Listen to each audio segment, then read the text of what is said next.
Bonjour à tous et bienvenue à la deuxième saison d'Au-delà des préjugés, un balado porté par Diversité 02, un organisme communautaire au Saguenay-Lac-Saint-Jean pour la communauté LGBTQ+. Je suis Roxane Hébert, votre animatrice, et je suis heureuse de vous accompagner tout au long de ce balado pour explorer ensemble différents sujets qui touchent la communauté LGBTQ+. Nous aurons des invités inspirants, des histoires authentiques et nous créerons des espaces de partage et de dialogue. Que vous soyez des gens impliqués ou simplement intéressés à en apprendre davantage sur la diversité sexuelle et de genre, vous êtes au bon endroit. Bonne écoute!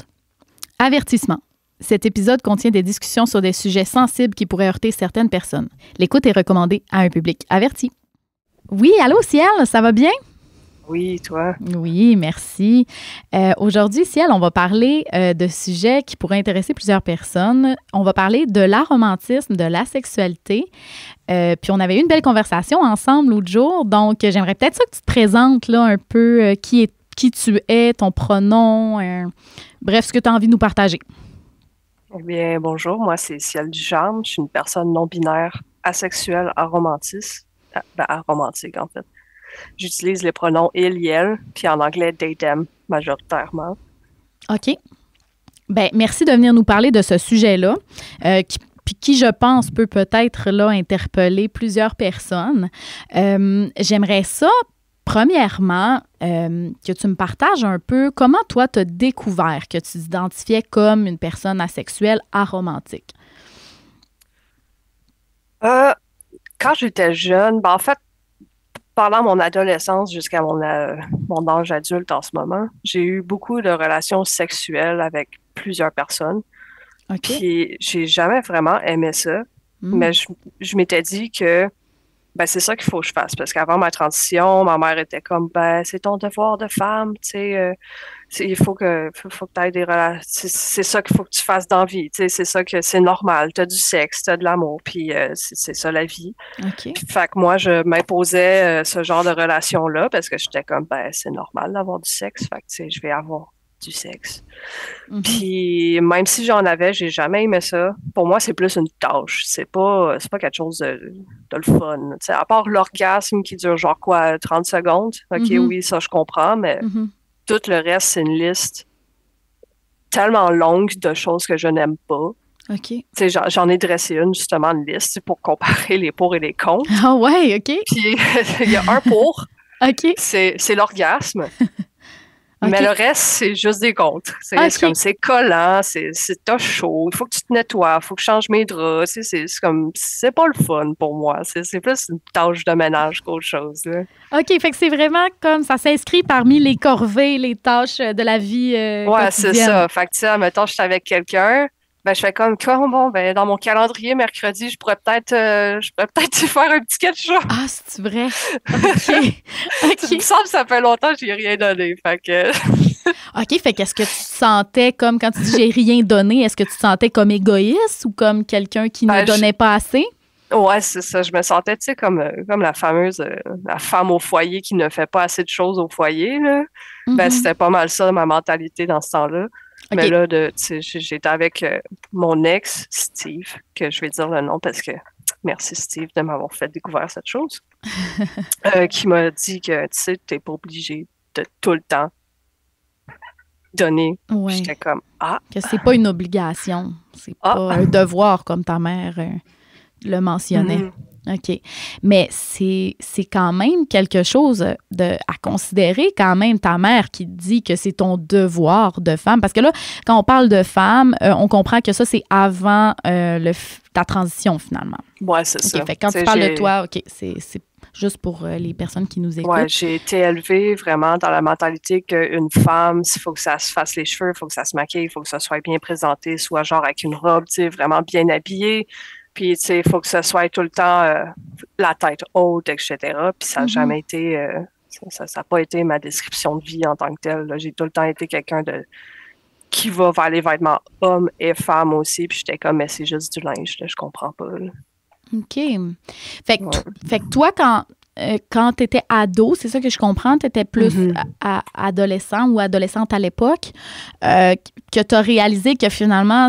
tu avais des relations sexuelles, mais que ça te plaisait pas. Tu n'avais pas envie nécessairement. Dans ce temps-là, je pensais que c'était normal. De pas avoir envie? Ouais, genre, je savais pas que j'avais pas envie. Je pensais que j'avais OK. envie de le faire, mais dans OK. ma tête, c'est comme, c'est peut-être juste parce que je le fais mal, genre. OK.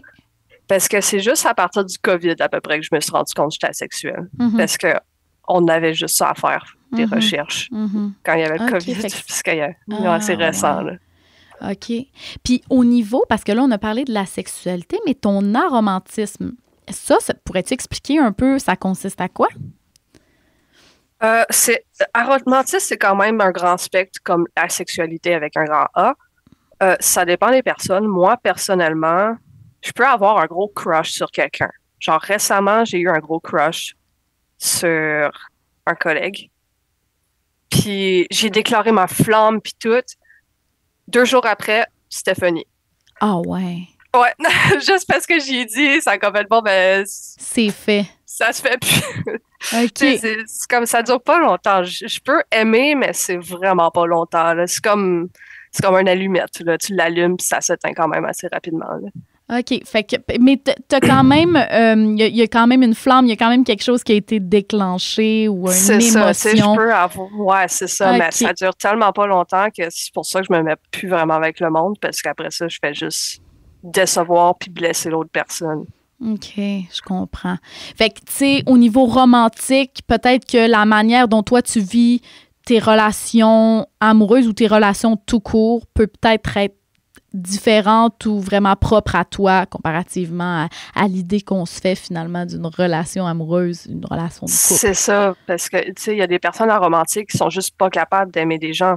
OK. Moi, je suis capable d'avoir quand même un petit crush. Je dirais pas que je suis en gros amour romantique, genre, oh my God, je veux faire ma vie avec toi. Non, c'est genre, Mhm. ouais, t'es pas mal cute, puis une semaine après, je vais être comme, ben, t'es un petit pain blanc finalement, là. Mhm. C'est pas tant, pas OK. tant extraordinaire que ça, là. Mhm. OK. Puis, toi, ça, c'est en même temps, c'est durant la COVID, quand tu as eu le temps d'explorer tout ça, que tu as réalisé finalement, que tu as pu mettre un mot sur peut-être un état ou sur par rapport à ton aromantisme ou le fait de la sexualité. Ça fait plus là, 1 an à peu près. OK. OK. Ouais, puisque j'ai eu une grosse relation de 4 ans et demi avec un ex, Ah, qu'on quand est même. encore amis, Mhm. on s'est entrelaissés de bons termes, puis tu sais, on se contacte encore, on est amis, tout, ça va super bien. Puis j'ai réessayé dans d'autres relations par la suite, mais ça faisait pas non plus.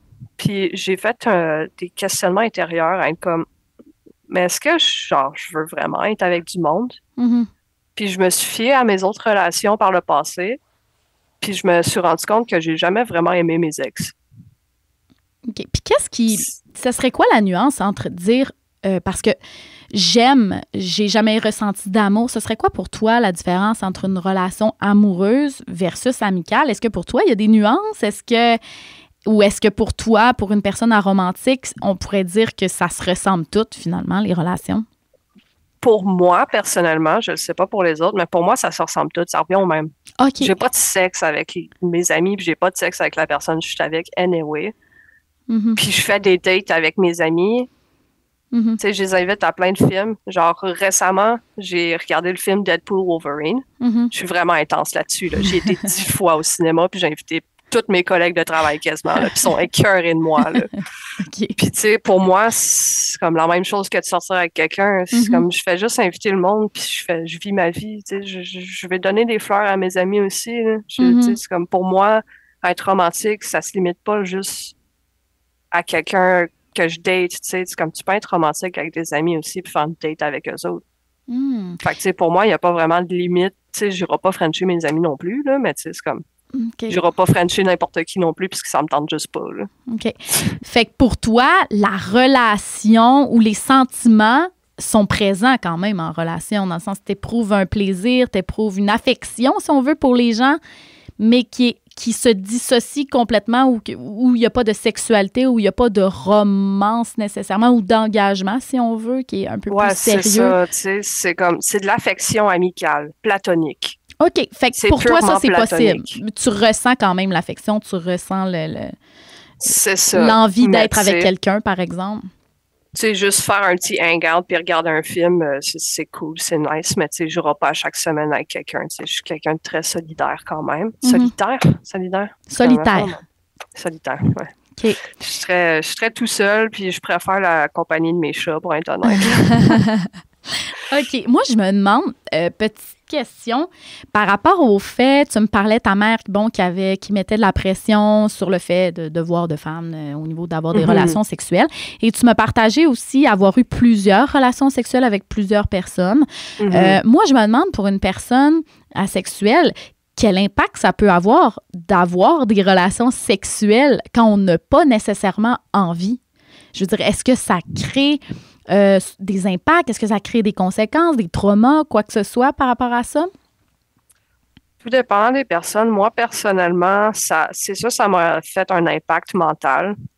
Parce qu'il y a plusieurs de mes ex aussi qui me comparaient avec des actrices porno. Il y en a qui me rabaissaient aussi, puis qui jugeaient beaucoup mon apparence physique. Fait que j'essayais tout le temps d'aller dans l'excellence et dans la perfection de c'est quoi une femme. Fait que j'étais tout le temps, je pouvais pas quitter ma chambre sans être maquillée puis sans être bien préparée. Ah ouais. Puis tu sais, dans ce temps-là aussi, souvent, ben tu sais, quand t'es adolescent, les jeunes hommes, majoritairement, sont très sur la libido. Fait que, tu sais, ça veut tout le temps baiser, ça veut tout le temps te toucher. Puis là, t'es comme, bon, ben, je vais y faire plaisir. Fait que, tu sais, souvent, je l'ai fait contre mon gré. De genre, bon, ben, il faudrait que je le fasse parce que sinon, il m'aimera plus. Fait que je l'ai fait quand même assez souvent sans moi que je veuille le faire nécessairement, tu sais.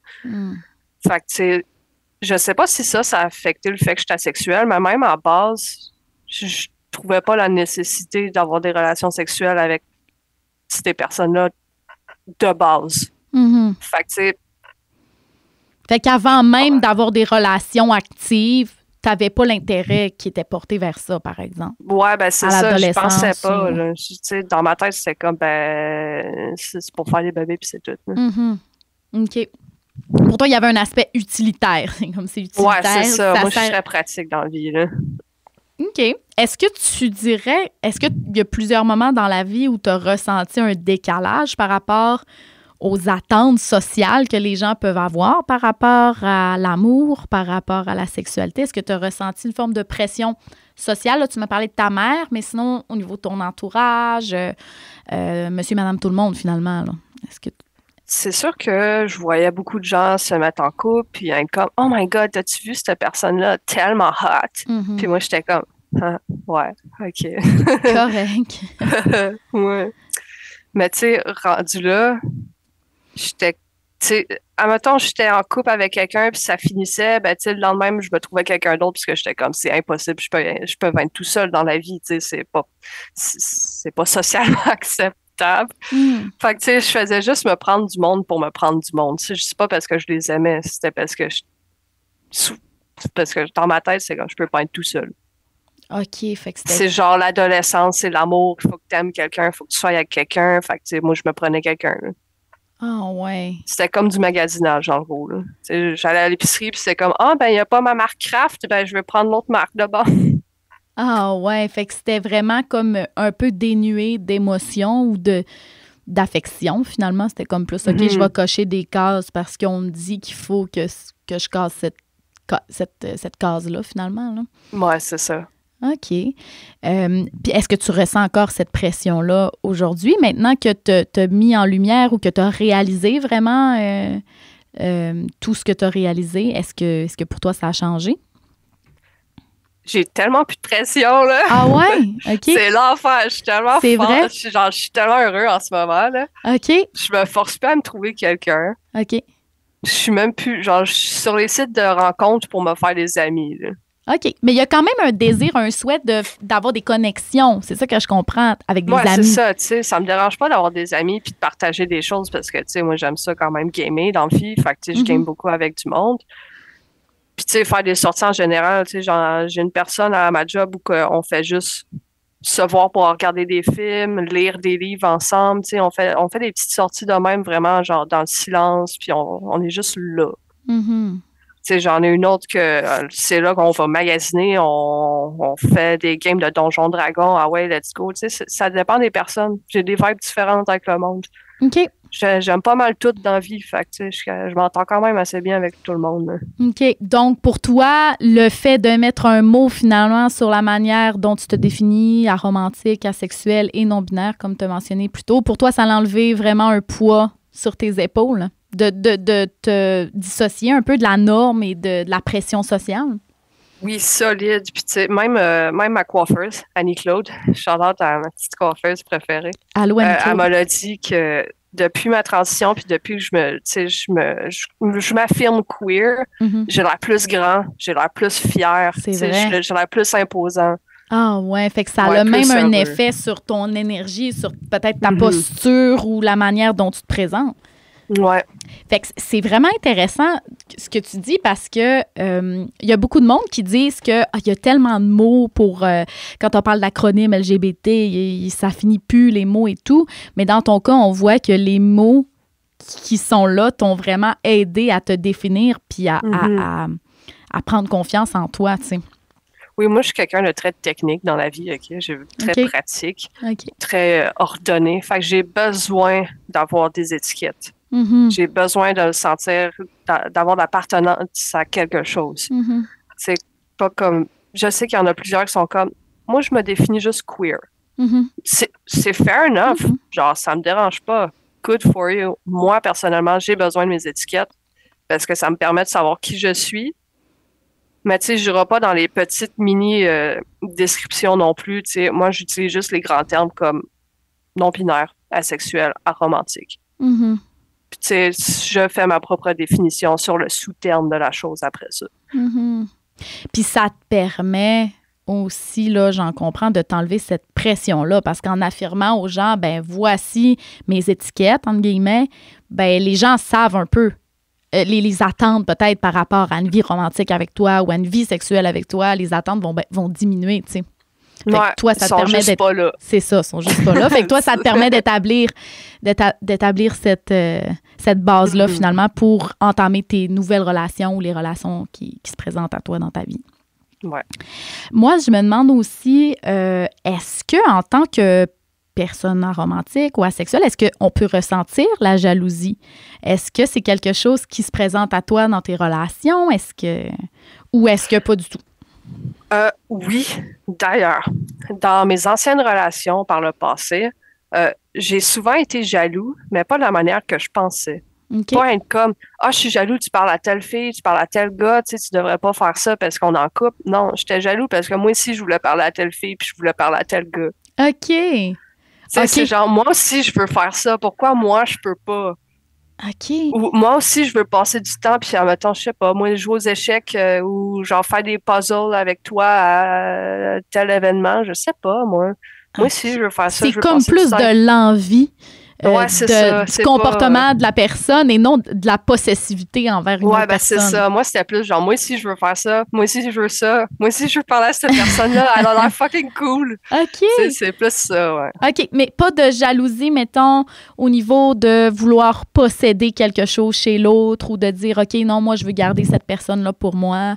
Ça, pas nécessairement, non. OK. Tu sais, à part, tu sais, je suis quelqu'un aussi dans la polyamour, parce que vu que je suis asexuelle, je me suis dit que l'autre personne peut aller voir ailleurs, c'est pas grave. Tant qu'elle se protège, je m'en fous. Puis, à part le fait que moi aussi, je veux passer du temps avec telle personne, il n'y a pas grand-chose qui se passe dans mon âme, là. Tu sais, je vais juste vouloir passer du temps avec la personne, puis c'est tout. OK. Ben, que tu viens de dire, parce que toi, tu dis, je suis dans le polyamour, si je peux reprendre, mais en même temps, comment on peut être polyamoureux et aromantique?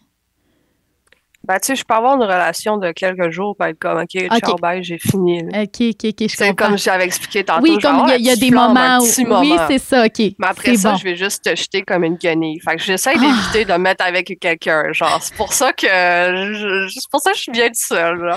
OK. Je suis quand même gentille, là. Ben, j'en doute pas, en tout cas. Je trouve que t'es très gentille. On se parle, ça va bien. Je veux pas me mettre avec quelqu'un puis le jeter après. C'est pour ça que je reste tout seul. Fait que l'engagement, finalement, ou l'attente d'engagement que les autres peuvent avoir, c'est quelque chose qui, pour toi, ça va créer comme une forme d'anxiété ou... Quand même un peu, parce que je sais que je vais comme, après un petit moment, je vais te crisser dehors. Là. Il y a une shot où j'ai été en couple avec quelqu'un. On a regardé un anime. On était super confortable couchés sur mon lit. Puis je me suis juste tournée, puis j'ai comme fait, tu t'en vas chez vous, c'est fini. D'une minute à l'autre, mon cerveau a comme fait, je t'ai écœurée de cette personne-là. C'est vrai. OK. Ouais. OK. Fait que c'est pour ça que j'évite de me mettre en couple, parce que c'est pas... je suis pas le meilleur. Tu sais, je vais être super romantique. Je suis capable de faire des moves. OK. Mais ça dure vraiment pas longtemps, puis je laisse pas de manière agréable non plus. Là. Okay. Sauf ma dernière relation, là, mais tu sais, c'est comme... Ouais. OK. J'ai entendu, quand on parle, nous, en tout cas en formation, ou qu'on parle avec des gens qui se questionnent sur toute la communauté LGBTQ+, les gens vont beaucoup parler du fait que les personnes asexuelles n'ont pas de libido. Est-ce qu'on peut dire que c'est le cas, ou c'est vraiment, ça se dissocie, libido versus la sexualité? Ça se dissocie. OK. Parce que c'est comme un homme cis qui a une érection en plein milieu d'un examen. Tu le veux pas. Tu veux pas ton érection. Ça arrive tout seul. C'est là, puis c'est tout. Mais ça veut pas dire que tu vas faire... Ça veut pas dire que tu vas agir sur la chose. Tu sais, oui, je vais avoir des pics de libido très rares. Genre une fois par année. 2 fois, max. Ça va durer... Puis tu sais, c'est plus une démangeaison qu'autre chose. C'est genre, je suis écœurée que ce soit là. 30 secondes avec un magic wand, that's it. C'est tout ce que j'ai de besoin. Puis genre, je passe à autre chose après, puis je fais comme... C'est quelque chose de très physique. C'est vraiment physique. C'est pas lié à une attirance ou une envie ou quelque chose. Non, c'est ça. Pour moi, personnellement, c'est ça. C'est plus genre, salut, j'ai une érection en plein milieu de mon examen, il faut que ça parte. Ouais, je comprends. C'est comme ça que ça m'arrive. Puis des fois, je fais juste laisser la chose passer, puis je fais comme ça me tente même pas, puis je vais continuer à faire mes affaires. J'ai peut-être une petite question, là. C'est vraiment une opinion que je te demande, là, finalement. Est-ce que tu trouves que, étant aromantique et asexuel, est-ce que tu trouves que la société met trop de l'avant, par exemple, les relations amoureuses ou le couple ou les relations sexuelles? Est-ce que, selon toi, ça prend trop de place puis que ça pourrait créer une forme de pression ou quoi que ce soit? Ah oui, solide. Quand je dis au monde que je suis aromantique, ils sont comme, c'est juste parce que tu n'as pas trouvé la bonne personne. Puis je fais comme, yo, j'ai passé par au-dessus de 30 de personnes. Je pense que je le sais que je suis aromantique puis je suis asexuelle. Tu sais, je suis comme ça, puis c'est tout. Puis tu sais, même les jeunes, ils se font mettre la pression aussi sur les relations sexuelles. Que genre, mais tu sais, papa se met dans maman, puis c'est un enfant, puis t'as pas le choix d'avoir une famille, puis t'as pas le choix d'acheter une maison, puis tout. On peut pas dans notre économie, là. Je m'excuse, mais on est tous pauvres en ce moment. Puis tu sais, c'est comme, même émotionnellement, notre génération puis la génération qui est en dessous sont pas tant là émotionnellement non plus, là. C'est comme, la majorité sont toutes en dépression, puis on a de la misère à vivre avec nous-mêmes, là. Tu sais, c'est comme, laissez-nous être heureux tout seuls, puis après ça, on va voir. Mais c'est bon ce que tu dis, ça, être bien seul. C'est quelque chose que beaucoup de gens, des fois, perdent leur identité solo. C'est comme, je suis qui, moi, si je suis pas avec quelqu'un, si je suis pas en amour avec quelqu'un, si j'ai pas de relation, qui je suis? Je pense que tu viens de mettre le doigt sur quelque chose de vraiment important qui peuvent s'appliquer dans plein de situations. Puis tu sais, c'est comme, il y a beaucoup de personnes qui me disent, ouais, mais tu sais, si t'es aromantique, c'est parce que t'auras pas d'enfant. Ben non, Ginette, je suis stérile, surprise. J'en veux pas d'enfant. Moi, j'ai mes choix, puis c'est bien normal. Si je veux pas de famille, non, j'aurai pas d'assurance vie, parce que de toute façon, j'en ai pas de besoin. C'est comme, on se met tellement de pression sur ça, puis je trouve ça con, parce qu'on peut juste vivre. On peut être bien en étant seul. Il y a beaucoup de personnes qui sont bien en étant seul, ou juste avec des chats, ou des chiens. Absolument. OK. Bien, J'ai envie, peut-être en terminant, que si jamais il y a des personnes qui écoutent ce podcast-là puis qui se sentiraient peut-être interpellées par ce que tu dis ou qui auraient envie d'en apprendre un peu plus là-dessus ou qui pensent que peut-être ça pourrait s'appliquer à eux, toi, quand tu étais ado, tu aurais aimé te faire dire quoi? Qu'est-ce que tu aurais aimé qu'on te partage ou qu'est-ce que tu aurais aimé savoir finalement? J'aurais aimé ça qu'on me dise, tu as le droit de dire non. Mm-hmm. Puis tu as le droit d'être tout seul. Tu n'es pas obligé d'aimer quelqu'un. Tu n'es pas obligé de mettre ta main dans ton pantalon non plus. Mm-hmm. Mm-hmm. Tu as le droit de juste être là puis d'être un asperge dans la société. Là. Mm-hmm. Moi, je suis une petite asperge. Je suis allergique aux asperges, mais c'est pas grave. Je suis une asperge pareil, OK? Puis je vis très bien ma vie. Je vais peut-être trouver mon saumon qui va s'agencer avec moi, je sais pas. Là. Mm-hmm. Peut-être. Mais en ce moment, je suis aromantique. Ça se peut que ça change au fil des années parce que les étiquettes, ça se change. Mm-hmm. C'est pas plus grave que ça. C'est parfait. Ben, je pense que c'est vraiment le fun pour terminer ce que tu viens de nous dire. Puis je pense que en fait, je suis contente que les gens puissent entendre ça. Puis si ça peut toucher quelques personnes, ben on aura fait déjà un bon bout de chemin. Fait qu'en tout cas, sur ce, merci beaucoup, Ciel. Ça fait très plaisir. Fait que, inquiétez-vous pas. Vous avez le droit d'être un saumon ou un asperge, mais t'es pas obligé d'être le duo. C'est bon. Merci. Bye.